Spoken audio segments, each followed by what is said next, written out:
وهدى ورحمة للمؤمنين. اعوذ باللہ من الشیطان الرجیم، بسم اللہ الرحمن الرحیم۔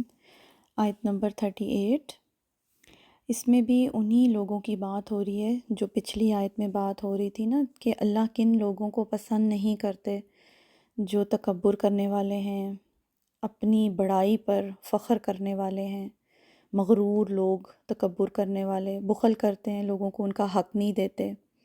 اور پھر اللہ نے کہا کہ جو اللہ نے ان پر فضل کیا ہے وہ اسے لوگوں سے چھپاتے ہیں۔ آپ دیکھیں گے کہ جو بخیل ہوتا ہے، کنجوس انسان، جب لوگوں کو دکھانے کی باری آتی ہے، خوب دکھاوے کے لیے اپنے مال کو خرچ کرتا ہے۔ ایسے لوگ جب شادیاں کرتے ہیں تو آپ دیکھیں کہ کیسی شان و شوکت سے کرتے ہیں، صرف لوگوں کو دکھاوا کرنے کے لیے۔ انہی لوگوں کے بارے میں اللہ کہہ رہے ہیں والذین ينفقون اموالهم رئاء الناس، وہ لوگ جو خرچ کرتے ہیں اپنے مالوں کو لوگوں کو دکھانے کے لیے، ریاکاری کے لیے، اپنی شان و شوکت کا مظاہرہ، دکھاوا کرنا، شو آف کرنا، اپنی عمارت کا دکھاوا کرنا، اپنے روپے پیسے کا دکھاوا، لباس کا دکھاوا۔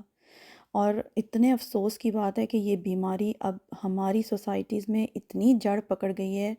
بہت ہی کم سمجھدار لوگ ایسے ہیں جو میرا خیال ہے کہ دکھاوے سے بچے ہوئے ہیں، زیادہ تر لوگ تو دکھاوا ہی کرتے نظر آتے ہیں۔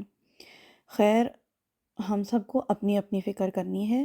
قرآن ہمارے لیے آئینہ ہے، وہ ہماری خامیاں ہمیں دکھاتا ہے۔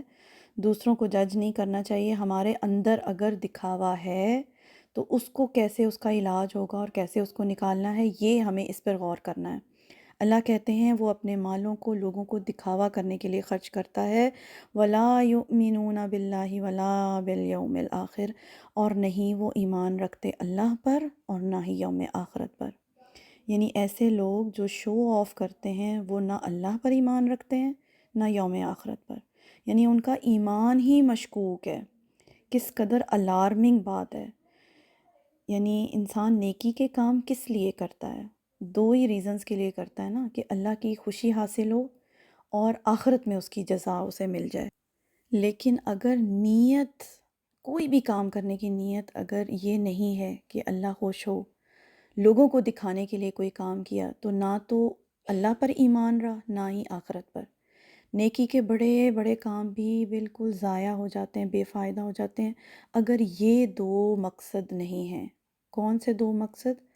اللہ کی رضا پانا اور آخرت میں بدلہ چاہنا۔ اس میں ذرہ برابر بھی ملاوٹ ہوئی تو سارا نیکی کا کام بھی ضائع ہو جائے گا۔ اور کون چاہتا ہے کہ ہمارے نیکی کے سب کام ضائع ہو جائیں؟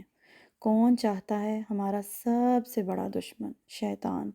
اللہ کہتے ہیں وَمَن يَكُنِ الشَّيْطَانُ لَهُ قَرِينًا فَسَاءَ قَرِينًا، اور جو کوئی ہو شیطان اس کا ساتھی تو کتنا برا ہے ساتھی۔ یعنی شیطان اس کا ساتھی بن جاتا ہے جو لوگوں کو دکھاوا کرنے کے لیے کام کرتا ہے۔ صحیح مسلم کی ایک روایت ہے، رسول اللہ صلی اللہ علیہ وآلہ وسلم نے فرمایا قیامت کے دن 3 بندے اللہ کی بارگاہ میں حاضر ہوں گے، ان میں سے ایک وہ ہوگا جو شہید ہوگا۔ اب آپ شہادت کا رتبہ تو سمجھ ہی سکتے ہیں۔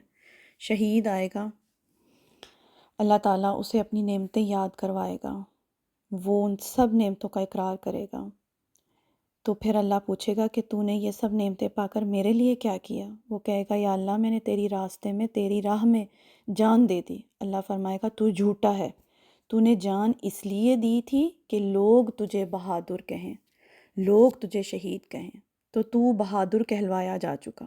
اللہ فرشتوں کو حکم دیں گے اس کو گھسیٹتے ہوئے جہنم میں لے جاؤ۔ اسی طرح ایک عالم آئے گا، اللہ اسے بھی یاد کروائے گا کہ جو نعمتیں اللہ تعالیٰ نے اس کو دیں، اس کو اقرار وہ کرے گا۔ پھر اللہ پوچھے گا تو نے ان نعمتوں کے مقابل کیا کیا دنیا میں؟ وہ عرض کرے گا میں نے علم سیکھا اور سکھایا، قرآن پاک پڑھا اور پڑھایا۔ اللہ فرمائے گا تو نے علم سیکھا اور سکھایا اس لیے کہ تجھے عالم کہا جائے، قرآن پاک اس لیے پڑھا اور پڑھایا کہ تجھے قاری کہا جائے، تو دنیا میں کہلوایا جا چکا، اس کو بھی جہنم میں پھینک دیا جائے گا۔ اسی طرح ایک سخی کو لایا جائے گا، سخی سے بھی اللہ یہی سب باتیں پوچھیں گے۔ وہ کہے گا میں نے تو ساری دولت اپنی اللہ تیری مخلوق پر لٹا دی۔ اللہ فرمائے گا تو جھوٹا ہے، تو نے دولت اس لیے خرچ کی کہ لوگ تجھے سخی کہیں، تو دنیا میں سخی کہلوایا جا چکا، اس کو بھی اللہ جہنم میں پھینک دیں گے۔ تو بہت سوچنے کا مقام ہے کہ جو شرک کی بار بار بات آتی ہے نا قرآن پاک میں کہ شرک اللہ معاف نہیں کریں گے، شرک کیا ہے؟ یہی تو ہے ملاوٹ کسی بھی چیز میں، شراکت داری، یہ اللہ تعالیٰ کو بالکل قبول نہیں ہے۔ ایک اور موقع پر نبی صلی اللہ علیہ وآلہ وسلم نے فرمایا، میں اپنی امت کے بارے میں سب سے زیادہ شرک اصغر سے ڈرتا ہوں کہ میری امت شرک اصغر میں مبتلا ہوگی۔ اور شرک اصغر کیا ہے؟ دکھاوا، ریاکاری کرنا، شو آف کرنا۔ تو اللہ تعالیٰ سے دعا ہے کہ اللہ تعالیٰ ہم سب کو ریاکاری سے اور دکھاوے سے محفوظ رکھیں، آمین ثم آمین۔